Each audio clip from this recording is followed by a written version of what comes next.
आज देश के यशस्वी प्रधानमंत्री एनडीए की सरकार ने जो 2025 में के माध्यम से अपने मंत्र का इस्तेमाल किया, सबका साथ, सबका विकास, सबका विश्वास को वास्तविकता में परिवर्तित करने का संकल्प को दोहराया है। यह बजट बिहार के विकास, किसानों की समृद्धि और मध्य वर्ग की राहत है के लिए एक मील का पत्थर साबित होगा। यह न केवल आत्मनिर्भर बनाने की दिशा में एक ऐतिहासिक प्रयास भी है, बिहार को आर्थिक, सामाजिक रूप से और अधिक सशक्त बनाने की दिशा में ऐतिहासिक प्रयास भी है। एनडीए सरकार का यह बजट बिहार के किसानों और मध्य वर्ग के एक ऐतिहासिक अवसर लेकर आया है।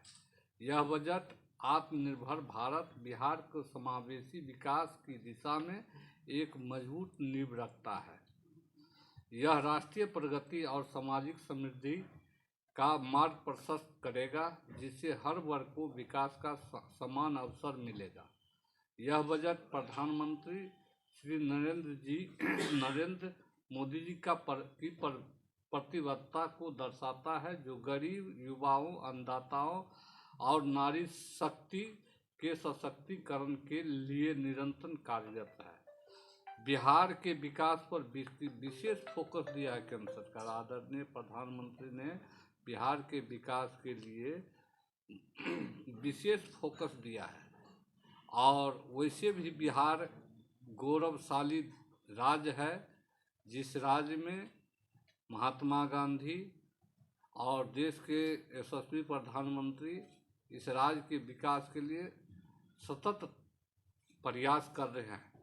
और आप जानते होंगे कि मखान का खेती उत्तर बिहार के मधुबनी, दरभंगा, सहरसा, सुपौल, कटिहार, किशनगंज, अररिया में होती थी। उस मखान के लिए माननीय मुख्यमंत्री प्रधानमंत्री ने मखान बोर्ड की स्थापना बिहार के मखान किसानों को वैश्विक पहचान देने और उनकी आय में वृद्धि सुनिश्चित करने के लिए मखान बोर्ड की स्थापना की जाएगी। यह कदम बिहार के किसानों को सीधे लाभ पहुंचाएगा, निर्यात को नई ऊंचाई तक ले जाएगा।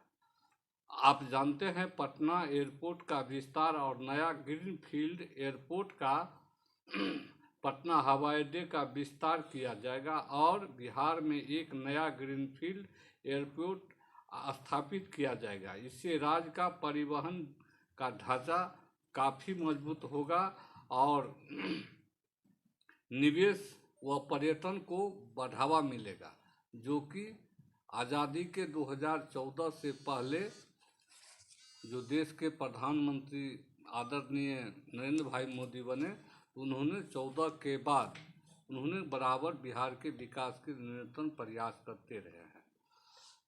राष्ट्रीय खाद्य औद्योगिक संस्थान बिहार के किसानों के उत्पादकों को बेहतर मूल्य दिलाने और खाद्य प्रसंस्करण उद्योग को सशक्त बनाने के लिए एक राष्ट्रीय खाद्य प्रौद्योगिक संस्थान की स्थापना की जाएगी बिहार में, जो कि ये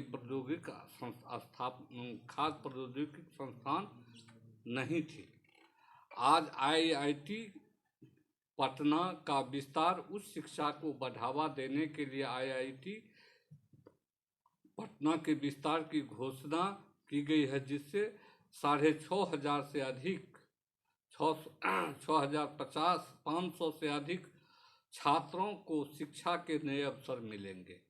सिंचाई परियोजना, आप जानते होंगे कि कोसी के विभीषिका से कोसी पश्चिमी नहर परियोजना और मिथिलांचल के विशेष सिंचाई सुविधा योजना के तहत 50,000 एकड़ भूमि की सिंचाई सुनिश्चित की जाएगी। इससे कृषि उत्पादकता में व्यापक सुधार होगा।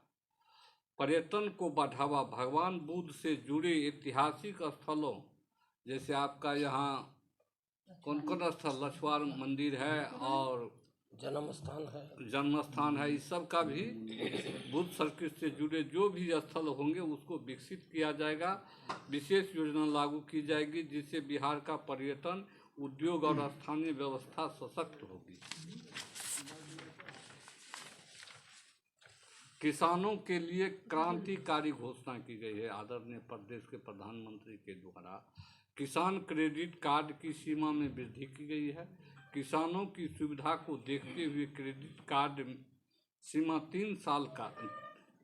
3 लाख से बढ़ाकर 5 लाख रुपये कर दी गई है, जिससे वे बेहतर बीज उपकरण और आधुनिक कृषि तकनीकों तक आसानी से पहुंच बना सके।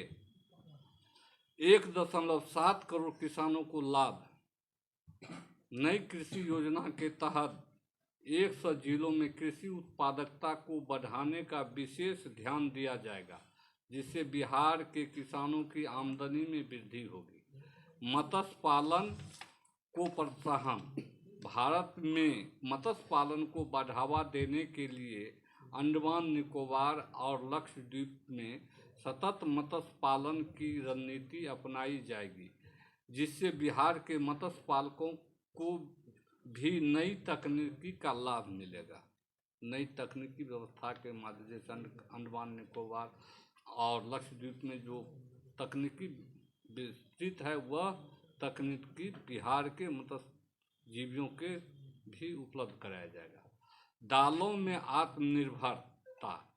अगले 6 वर्षों में तुअर और मसूर की खेती का बढ़ावा देने के लिए विशेष मिशन चलाया जाएगा।